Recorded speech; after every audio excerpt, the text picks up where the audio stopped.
ಮಹಾಭಾರತದ ಕತೆ ಬರೀಲಿಕ್ಕೆ ಒಬ್ಬ ಮುಸ್ಲಿಮೇ ಆಗಬೇಕಿತ್ತ? ಇರೋ ಹಿಂದೂಗಳೆಲ್ಲ ಸತ್ತೋದ್ರ?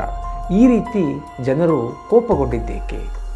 ನನ್ನ ಹೆಸರು ಮುಸಲ್ಮಾನನ ರೀತಿ ಇರಬಹುದು, ಆದರೆ ನಾನು ಗಂಗಾ ಮಾತೆಯ ಪುತ್ರ ಅಂತ ಯಾರು ಹೇಳಿದರು?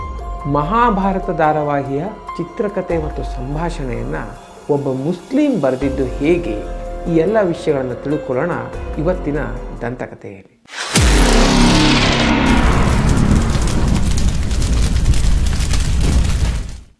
ಸ್ನೇಹಿತರೆ, ದಂತಕಥೆಯ ಹಿಂದಿನ ಸಂಚಿಕೆಯೊಂದರಲ್ಲಿ ಮುಸಲ್ಮಾನ ಬ್ರಾಹ್ಮಣ ಅಂತಲೇ ಜನಪ್ರಿಯರಾಗಿದ್ದಂತಹ ಕರೀಂ ಖಾನ್ ಸಾಹೇಬ್ ಅವರ ಜೀವನದ ಕೆಲವೊಂದು ವಿಷಯಗಳನ್ನು ತಿಳಿದುಕೊಂಡ್ವಿ.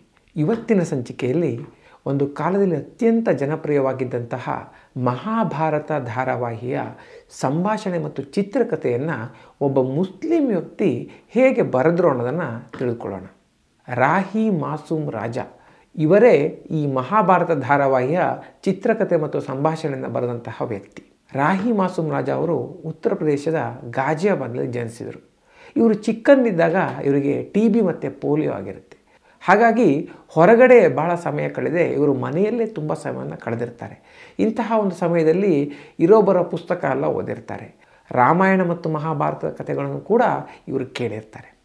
ಈ ರೀತಿ ಒಂದು ರೋಗದಿಂದ ಅವರಿಗೆ ಪುಸ್ತಕಗಳ ಜೊತೆ ಒಡನಾಟ ತುಂಬ ಚಿಕ್ಕ ವಯಸ್ಸಲ್ಲೇ ಬೆಳೆಯುತ್ತೆ. ನಂತರ ಇವರು ಅಲಿಘರ್ ಯೂನಿವರ್ಸಿಟಿಯಲ್ಲಿ ವ್ಯಾಸಂಗ ಮಾಡಿ ಪದವಿಯನ್ನು ಪಡೆದು ಅಲ್ಲೇ ಶಿಕ್ಷಕರಾಗಿ ಕೆಲಸಕ್ಕೆ ಸೇರಿಕೊಳ್ತಾರೆ. ರಾಹಿ ಮಾಸೂಮ್ ರಾಜಾ ಅವರು ಅವರ ತತ್ವ ಮತ್ತು ಸಿದ್ಧಾಂತಕ್ಕೆ ತುಂಬ ಬಲೆಯನ್ನು ಕೊಡ್ತಿದ್ರು. ಇದ್ರ ಬಗ್ಗೆ ತಿಳ್ಕೋಬೇಕು ಅಂದರೆ ಅವರ ವಿದ್ಯಾರ್ಥಿ ಜೀವನದಲ್ಲಾದಂತಹ ಒಂದು ಘಟನೆ ತುಂಬ ಒಂದು ಸಹಾಯ ಮಾಡುತ್ತೆ. ರಾಹಿ ಮಾಸೂಮ್ ರಾಜಾ ಅವರು ಕಾಲೇಜಿಗೆ ಹೋಗ್ತಿದ್ದಂತಹ ದಿನಗಳು. ಅವರು ಕಾಲೇಜಿಗೆ ಹೋಗೋ ಸಮಯದಲ್ಲಿ ಕಮ್ಯುನಿಸ್ಟ್ ಪಾರ್ಟಿಯ ಸಿದ್ಧಾಂತವನ್ನು ಫಾಲೋ ಮಾಡ್ತಿದ್ರು. ಹೀಗಿರುವಾಗ ರಾಹಿ ಮಾಸೂಮ್ ರಾಜಾ ಅವರ ಒಂದು ನಗರ ಪಾಲಿಕೆಯ ಚುನಾವಣೆ ಸಮಯ ಬರುತ್ತೆ. ಅಲ್ಲಿಗೆ ಪಬ್ಬರ್ ರಾಮ್ ಅನ್ನೋ ಒಂದು ಸಾಧಾರಣ ಮನುಷ್ಯ, ಅವನಿಗೆ ಒಂದು ಜಮೀನು ಕೂಡ ಇಲ್ಲ, ಇಂತಹ ಒಂದು ವ್ಯಕ್ತಿಯನ್ನು ಕಮ್ಯುನಿಸ್ಟ್ ಪಾರ್ಟಿಯಿಂದ ಒಂದು ಕ್ಯಾಂಡಿಡೇಟ್ ಆಗಿ ನಿಲ್ಲಿಸ್ತಾರೆ. ಇವರಿಗೆ ಪೂರ್ಣ ಪ್ರಮಾಣದ ಒಂದು ಸಪೋರ್ಟನ್ನು ಕೊಡಬೇಕು ಅಂತ ರಾಹಿ ಮಾಸೂಮ್ ರಾಜಾ ಅವರು ಮತ್ತು ಅವರ ಅಣ್ಣ ಇವರಿಬ್ಬರು ನಿರ್ಧಾರ ಮಾಡ್ತಾರೆ. ಆಗಲಿಂದನೇ ಈ ಒಂದು ಚುನಾವಣೆಗೆ ಕ್ಯಾಂಪೇನ್ ಮಾಡಲಿಕ್ಕೆ ಆರಂಭ ಮಾಡ್ತಾರೆ. ಈ ರೀತಿ ಇರಬೇಕಾದ್ರೆ ಕಾಂಗ್ರೆಸ್ ಪಕ್ಷದಿಂದ ಈ ಚುನಾವಣೆಗೆ ರಾಹಿ ಮಾಸೂಮ್ ರಾಜಾ ಅವರ ತಂದೆಯವರನ್ನು ಆಯ್ಕೆ ಮಾಡಲಾಗುತ್ತೆ. ಇವರ ತಂದೆಯವರು ಒಬ್ಬ ಪ್ರತಿಷ್ಠಿತ ವಕೀಲರಾಗಿರ್ತಾರೆ. ಅದರ ಜೊತೆಗೆ ಬಹಳಷ್ಟು ವರ್ಷಗಳಿಂದ ಕಾಂಗ್ರೆಸ್ ಪಕ್ಷಕ್ಕಾಗಿ ದುಡಿದಿರ್ತಾರೆ. ಈ ರೀತಿ ಒಂದು ಆಯ್ಕೆ ಆದಾಗ ರಾಹಿ ಅವರು ಅವರ ತಂದೆಗೆ, ನಾವು ಈ ರೀತಿ ಪಬ್ಬರ್ ರಾಮ್ ಅನ್ನೋರನ್ನು ಸಪೋರ್ಟ್ ಮಾಡಿ ಕ್ಯಾಂಪೇನ್ ಮಾಡ್ತಾ ಇದ್ದೇವೆ, ನೀವು ಈ ಚುನಾವಣೆಗೆ ನಿಲ್ಲಬೇಡಿ ಅಂತ ಕೇಳ್ಕೊಳ್ತಾರೆ. ಆದರೆ ರಾಹಿ ಮಾಸೂಮ್ ರಾಜಾ ಅವರ ತಂದೆಯವರು, ನಾನು ಬಹಳಷ್ಟು ವರ್ಷಗಳಿಂದ ಕಾಂಗ್ರೆಸ್ ಪಕ್ಷದ ಅನುಯಾಯಿ ಆಗಿದ್ದೇನೆ, ಹೀಗಿರುವಾಗ ಪಕ್ಷ ಒಂದು ಜವಾಬ್ದಾರಿ ಕೊಟ್ಟಿರಬೇಕಾದ್ರೆ ಅದನ್ನು ಆಗಲ್ಲ ಅಂತ ನಾನು ಹೇಳೋಕ್ಕಾಗಲ್ಲ, ನಾನು ಚುನಾವಣೆ ನಿಲ್ತೇನೆ ಅಂತ ಹೇಳ್ತಾರೆ. ಸರಿ, ನೀವು ಚುನಾವಣೆ ನಿಲ್ಲೋದಾದರೆ ನಾನು ಇಲ್ಲಿ ಇರಲ್ಲ ಅಂತ ಹೇಳಿಬಿಟ್ಟು ರಾಹಿ ಮಾಸೂಮ್ ರಾಜಾ ಅವರು ಚುನಾವಣೆ ಮುಗಿಯೋ ತನಕ ಪಕ್ಷದ ಕಾರ್ಯಾಗಾರದಲ್ಲೇ ಇರಬೇಕು ಅಂತ ಬಟ್ಟೆ ಎಲ್ಲ ಕಟ್ಕೊಂಡು ಹೋಗ್ಬಿಡ್ತಾರೆ. ಚುನಾವಣೆಯ ಫಲಿತಾಂಶ ಬಂದಾಗ ಒಂದು ಅಚ್ಚರಿ ಕಾದಿರುತ್ತೆ. ಯಾರೋ ಒಂದು ಹೆಸರಿಲ್ಲದ ಸಾಧಾರಣ ಮನುಷ್ಯ ಆ ಒಂದು ನಗರದ ಪ್ರತಿಷ್ಠಿತ ವಕೀಲರನ್ನು ಬಹಳ ಒಂದು ದೊಡ್ಡ ಅಂತರದಿಂದ ಸೋಲಿಸಿರ್ತಾನೆ.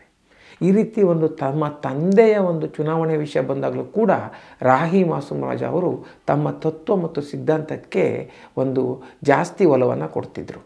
ಇನ್ನು ರಾಹಿ ಮಾಸೂಮ್ ರಾಜಾ ಅವರು ನಯಾರಾ ಅನ್ನೋರನ್ನು ಮದುವೆ ಆಗ್ತಾರೆ.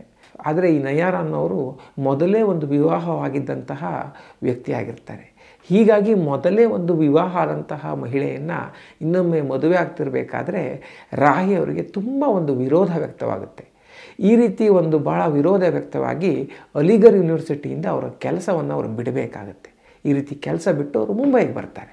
ರಾಹಿ ಅವರಿಗೆ ಮೊದಲಿನಿಂದಲೂ ಯಾವುದೇ ಒಂದು ಧರ್ಮದ ಕಟ್ಟರವಾದಿಗಳು ಅಂದರೆ ಆಗ್ತಾ ಇರಲಿಲ್ಲ.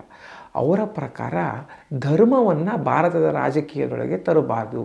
ಭಾರತದ ಒಂದು ಪರಂಪರೆ, ಇತಿಹಾಸ, ಇಲ್ಲಿನ ಒಂದು ಏನೊಂದು ಸಮಾಜ ಇದೆ, ಈ ಸಮಾಜಕ್ಕೆ ಧರ್ಮದ ರಾಜಕೀಯ ಸರಿ ಹೊಂದಲ್ಲ ಅಂತ ಅವರೊಂದು ಅಭಿಪ್ರಾಯ ಇತ್ತು. ಹೀಗಾಗಿ ಹಿಂದೂಗಳ ಕಡೆ ಇರಲಿ ಅಥವಾ ಮುಸಲ್ಮಾನರ ಕಡೆ ಇರಲಿ, ಯಾವುದೇ ಒಂದು ಕಡೆಯಿಂದ ಏನೊಂದು ಕಟ್ಟರವಾದಿಗಳು ಅಂತಿರ್ತಾರೆ, ಅವ್ರ ಜೊತೆ ರಾಹಿ ಅವರಿಗೆ ಸಂಬಂಧ ಅಷ್ಟು ಚೆನ್ನಾಗಿರಲಿಲ್ಲ. ಈ ರೀತಿ ಅವರ ಮದುವೆ ವಿಷಯದಲ್ಲೂ ಕೂಡ ಒಂದು ಗಲಾಟೆ ಆಗಿರೋದು ಇದಕ್ಕೆ ಕಾರಣ ಆಗಿರುತ್ತೆ. ಇನ್ನು ಮುಂಬೈಗೆ ಬಂದ ಮೇಲೆ ರಾಹಿ ಅವರು ಸಿನಿಮಾಗಳಲ್ಲಿ ಕೆಲಸ ಮಾಡಲಿಕ್ಕೆ ಆರಂಭ ಮಾಡ್ತಾರೆ. ಕರ್ಜ್, ಲಮೆಹೆ, ಮಿಲಿ ಈ ರೀತಿಯ ಭಾಳಷ್ಟು ಜನಪ್ರಿಯ ಸಿನಿಮಾಗಳಿಗೆ ರಾಹಿ ಅವರು ಕೆಲಸ ಮಾಡಿದ್ದಾರೆ. ಆದರೆ ಸಿನಿಮಾಕ್ಕಿಂತ ಹಿಂದಿ ಸಾಹಿತ್ಯದಲ್ಲಿ ಇವರಿಗೆ ದೊಡ್ಡ ಹೆಸರು. ಇವರ ಕಾದಂಬರಿಗಳು ಬಹಳ ಜನಪ್ರಿಯವಾಗಿವೆ. 1965ರ ಒಂದು ಯುದ್ಧದ ಸಮಯದಲ್ಲಿ ಭಾರತದಲ್ಲಿ ಮುಸಲ್ಮಾನರ ವಿರುದ್ಧ ಒಂದು ಬೇರೆ ರೀತಿಯ ಭಾವನೆ ಬರಲಿಕ್ಕೆ ಆರಂಭ ಆಗುತ್ತೆ. ಈ ರೀತಿ ಭಾವನೆಗಳು ಜಾಸ್ತಿ ಬೆಳೆದರೆ ಸಾಮರಸ್ಯಕ್ಕೆ ತೊಂದರೆ ಆಗುತ್ತೆ ಅಂತ ಆಗಿನ ಕಾಲದ ಡಿಫೆನ್ಸ್ ಮಿನಿಸ್ಟರ್ ಅವರು ಅಬ್ದುಲ್ ಹಮೀದ್ ಅನ್ನೋ ಒಂದು ಯೋಧನ ಕಥೆಯನ್ನು ಎಲ್ಲರಿಗೂ ತಿಳಿಸಬೇಕು ಅಂತ ಆಸೆ ಪಡ್ತಾರೆ. ಈ ಅಬ್ದುಲ್ ಹಮೀದ್ ಅವರಿಗೆ ಮರಣೋತ್ತರ ಪರಮವೀರ ಚಕ್ರ ಪ್ರಶಸ್ತಿ ಸಿಕ್ಕಿರುತ್ತೆ.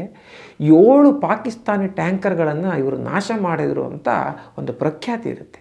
ಇಂತಹ ವ್ಯಕ್ತಿ ಬಗ್ಗೆ ಎಲ್ಲರಿಗೂ ಗೊತ್ತಾದರೆ ಒಂದು ಸಾಮರಸ್ಯ ಮೂಡುತ್ತೆ ಅಂತ ರಕ್ಷಣಾ ಮಂತ್ರಿಗಳ ಒಂದು ಆಸೆ ಆಗಿರುತ್ತೆ.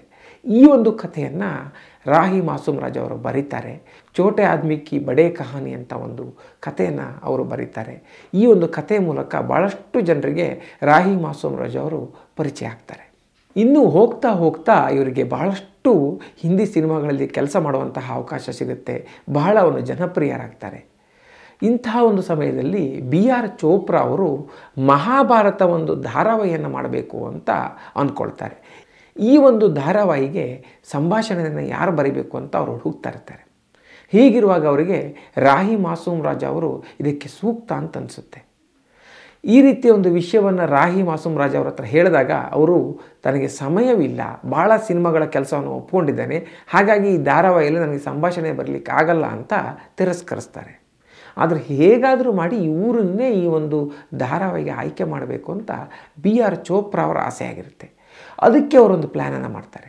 ಅವರು ಒಂದು ಪ್ರೆಸ್ ಮೀಟ್ನಲ್ಲಿ ಯಾರಿಗೂ ಒಂದು ಮುನ್ಸೂಚನೆ ಇಲ್ಲದೇ ಈ ಒಂದು ಧಾರಾವಾಹಿಗೆ ಸಂಭಾಷಣೆಯನ್ನು, ಚಿತ್ರಕಥೆಯನ್ನು ರಾಹಿ ಮಾಸೂಮ್ ರಾಜ್ ಅವರು ಬರೀತಿದ್ದಾರೆ ಅಂತ ಅನೌನ್ಸ್ ಮಾಡಿಬಿಡ್ತಾರೆ. ಈ ರೀತಿ ಒಂದು ಅನೌನ್ಸ್ಮೆಂಟ್ ಆದಮೇಲೆ BR ಚೋಪ್ರಾ ಅವರಿಗೆ ಸಾಕಷ್ಟು ಪತ್ರಗಳು ಬರಲಿಕ್ಕೆ ಆರಂಭ ಆಗುತ್ತೆ. ಏನು ಮಹಾಭಾರತ ಕತೆ ಬರಲಿಕ್ಕೆ ನಿಮಗೊಬ್ಬ ಮುಸ್ಲಿಂ ವ್ಯಕ್ತಿನೇ ಬೇಕಾಗಿದ್ನ? ಇಲ್ಲಿರೋ ಹಿಂದೂಗಳೆಲ್ಲ ಸತ್ತು ಹೋಗಿದ್ದಾರಾ? ಹಾಗಾದ್ರೆ ಇಲ್ಲಿರೋ ಒಂದು ಹಿಂದೂಗಳಲ್ಲಿ ಒಬ್ಬರಿಗೂ ಮಹಾಭಾರತ ಕತೆಗೆ ಒಂದು ಸಂಭಾಷಣೆ ಬರಲಿಕ್ಕೆ ಬರಲ್ವಾ? ಈ ರೀತಿಯ ಒಂದು ವಿಷಯಗಳನ್ನು ಒಳಗೊಂಡು ಬಹಳಷ್ಟು ಪತ್ರಗಳು BR ಚೋಪ್ರಾ ಅವರಿಗೆ ಬರ್ತವೆ. ಅವರು ಬೇಕು ಅಂತಲೇ ಈ ರೀತಿ ಮಾಡಿರ್ತಾರೆ. ರಾಹಿ ಅವರನ್ನು ಈ ಒಂದು ಪ್ರಾಜೆಕ್ಟ್ಗೆ ಒಪ್ಪಿಸಬೇಕು ಅಂತ. ಹಾಗಾಗಿ ಹೀಗೆ ಈ ರೀತಿ ಬಂದಂತಹ ಪತ್ರಗಳನ್ನು ರಾಹಿ ಮಾಸೂಮ್ ರಾಜ್ ಅವರಿಗೆ BR ಚೋಪ್ರಾ ಅವರು ತಲುಪಿಸ್ತಾರೆ. ಇದನ್ನು ಓದಿದಾಗ ರಾಹಿ ಮಾಸೂಮ್ ರಾಜ್ ಅವರಿಗೆ ಒಂದು ಬೇರೆ ತರಹದ ಭಾವನೆಗಳು ಬರಲಿಕ್ಕೆ ಆರಂಭ ಆಗುತ್ತೆ. ನಾನು ಹೆಸರಿನಲ್ಲಿ ಮುಸಲ್ಮಾನ್ ಇರ್ಬೋದು, ಆದರೆ ನಾನು ಗಂಗಾ ಮಾತೆಯ ಮಗ, ಗಂಗೆ ನದಿಯ ತಟದಲ್ಲಿ ಬೆಳೆದಂತಹ ಹುಡುಗ. ಭಾರತದ ಒಂದು ಇತಿಹಾಸ, ಅದರ ಪರಂಪರೆ ಬಗ್ಗೆ ನನ್ನನ್ನು ಬಿಟ್ಟು ಇನ್ಯಾರು ಹೇಳಲಿಕ್ಕೆ ಸಾಧ್ಯ? ನನಗಿಂತ ಚೆನ್ನಾಗಿ ಈ ವಿಷಯವನ್ನು ಯಾರು ಬರಲಿಕ್ಕೆ ಸಾಧ್ಯ ಅಂತ ರಾಹಿ ಮಾಸೂಮ್ ರಾಜ್ ಅವರು ಹೇಳ್ತಾರೆ. ಅಂತ ರಾಹಿ ಮಾಸೂಮ್ ರಾಜ್ ಅವರು ಈ ಒಂದು ಮಹಾಭಾರತ ಧಾರಾವಾಹಿಗೆ ಸಂಭಾಷಣೆನ ಬರಲಿಕ್ಕೆ ಒಪ್ಕೊಳ್ತಾರೆ. ಈ ರೀತಿ ಅವರ ಒಂದು ವೀಕ್ ಪಾಯಿಂಟ್ ಮೇಲೆ ದಾಳಿಯನ್ನು ಮಾಡಿ BR ಚೋಪ್ರಾ ಅವರು ತಮ್ಮ ಮಹಾಭಾರತ ಧಾರಾವಾಹಿಗೆ ರಾಹಿ ಮಾಸೂಮ್ ರಾಜ್ ಅವರಿಂದ ಸಂಭಾಷಣೆಯನ್ನು ಬರೆಸ್ತಾರೆ. 1980ರ ದಶಕದಲ್ಲಿ ಬಂದಂತಹ ಈ ಧಾರಾವಾಹಿ ಎಷ್ಟರ ಮಟ್ಟಿಗೆ ಜನಪ್ರಿಯ ಆಯಿತು ಅನ್ನೋದು ನಿಮಗೆಲ್ಲ ಗೊತ್ತೇ ಇದೆ. ಯಾವುದೇ ರೀತಿಯ ಒಂದು ಹೊಸ ಅವತರಣಿಕೆಗಳಿಗೆ ಬಂದರೂ ಕೂಡ ಜನರಿಗೆ ತುಂಬ ಹಿಡಿಸಿದ್ದು ಈ ಮಹಾಭಾರತ.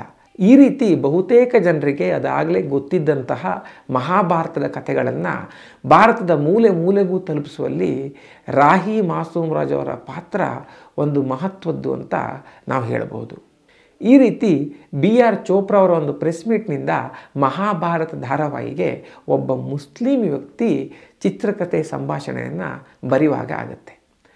ಸ್ನೇಹಿತರೆ, ಈ ವಿಡಿಯೋ ನಿಮ್ಗೆ ಇಷ್ಟ ಆಗಿದ್ದರೆ ತಪ್ಪದೇ ಶೇರ್ ಮಾಡಿ. ಹಾಗೆಯೇ ಈ ರೀತಿಯ ಇನ್ನಷ್ಟು ಕುತೂಹಲಭರಿತವಾದ ವಿಷಯಗಳನ್ನು ನೀವು ತಿಳ್ಕೋಬೇಕು ಅಂತಿದ್ದರೆ ನಮ್ಮ ಕನ್ನಡ ಮಾಣಿಕ್ಯ ಯೂಟ್ಯೂಬ್ ಚಾನಲ್ಗೆ ತಪ್ಪದೇ ಸಬ್ಸ್ಕ್ರೈಬ್ ಮಾಡಿ. ಮುಂದಿನ ಸಂಚಿಕೆಯಲ್ಲಿ ಮತ್ತೊಮ್ಮೆ ಸಿಗೋಣ. ಅಲ್ಲಿವರೆಗೂ ನಮಸ್ಕಾರ.